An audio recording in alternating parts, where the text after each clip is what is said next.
Joe Biden is out. He is no longer running for president in the 2024 election. And many people are speculating that it has a lot to do with his performance last month in the debate with Donald Trump. So when I heard all the uproar from others around the world talking about how they were really concerned about Biden's performance and his cognitive abilities, I was definitely in that camp. But the thing that's really getting me is that this was not the first time that I questioned his cognitive performance. And I actually did a video about this in January of this year. So that was about 7 months ago at this point. There are many critics of Joe Biden who talk about his decline happening even earlier. And some of them have said that there was noticeable decline even when he was running for president in 2020.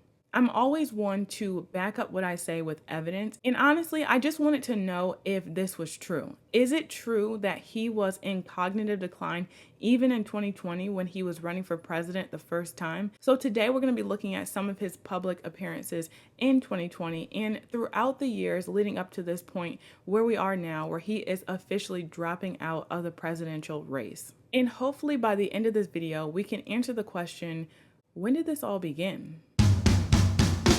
Before we get into the video, I just want to say, hey, how you doing? My name is Destiny and I'm a licensed speech language pathologist, which is also known as an SLP.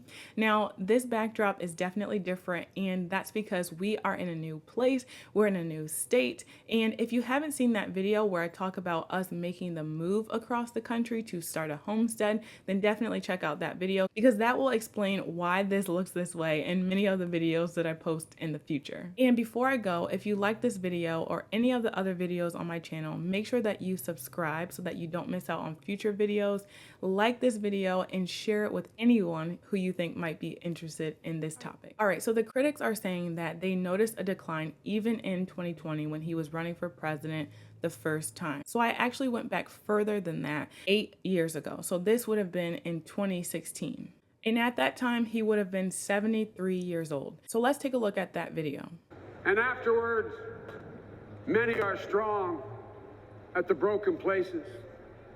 I've been made strong at the broken places by my love, Jill, by my heart, my son, Hunter, and the love of my life, my Ashley, and by all of you. And I mean this sincerely. Those who've been through this, you know I mean what I say. By all of you, your love, your prayers, your support. But you know what? We talk about. So some of the things that I'm noticing is that he's definitely an older gentleman. He's got the gray hair. He looks older, but I can't see anything that really stands out to me as something that is cognitive impairment, right? Because that's what they're talking about.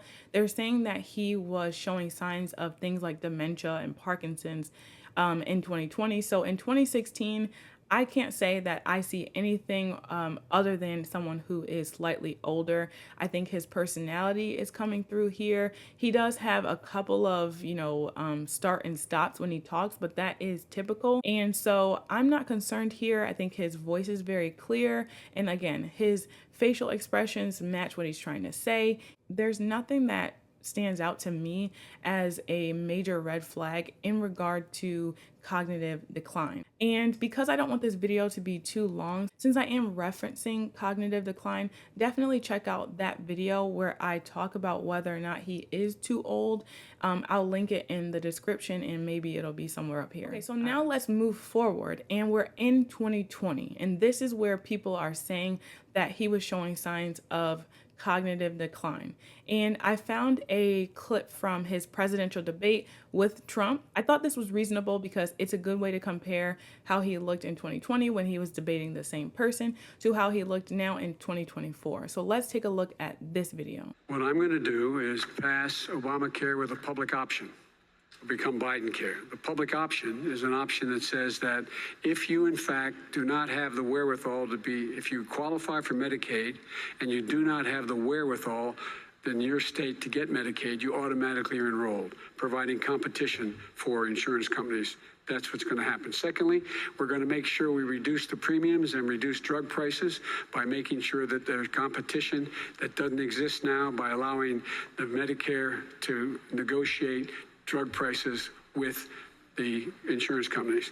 Thirdly, The idea that I want to eliminate private insurance, the reason why I had such a fight with 20 candidates for the nomination was I support private insurance. And just for reference, he is now 77 here. And from what I can see, he is definitely slower. His voice is raspier.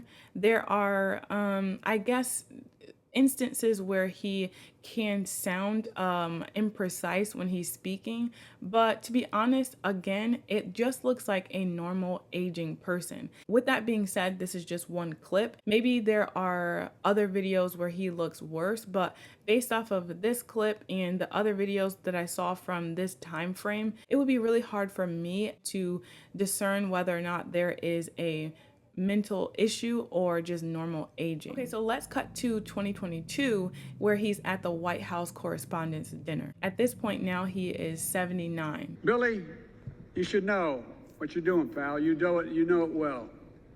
And I think you should hope meets the press. Maybe they start to watch it again. I've never had to open. I'll never be invited to meet the press again. Anyway, never have to open before Trevor Noah. Trevor's great. When I was elected, he did a show and he called me America's new dad. Let me tell you something, pal. I'm flattered anybody would call me a new anything. You're my guy. Now, I can definitely see some issues here. Now, we're in 2022 and he is slower and there's a lot of imprecision in his speech.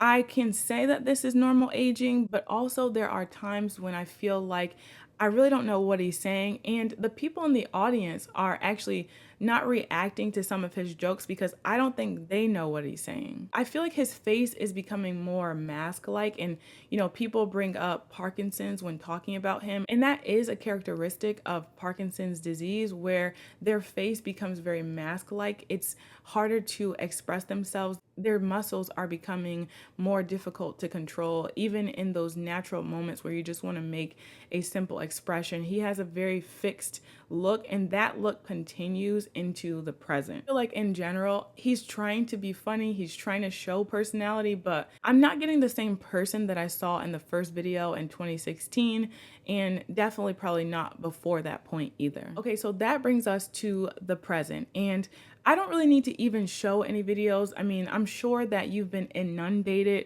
with videos and references to his decline at this point. But because I showed the debate in 2020, I think it's important to show some of his performance in the 2024 debate with Trump, which happened last month.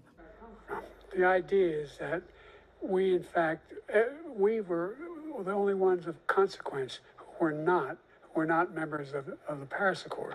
How can we do anything? We've not able to, the United States can't get its pollution under control. One of the largest polluters in the world, number one. We're making significant progress. By 2035, we will have cut pollution in half. We have made significant progress, and we're continuing to make progress. We set up a climate corps for thousands of young people who will learn how to deal with climate, just like the Peace Corps. And we're moving in directions that are going to significantly change the elements of cause of pollution.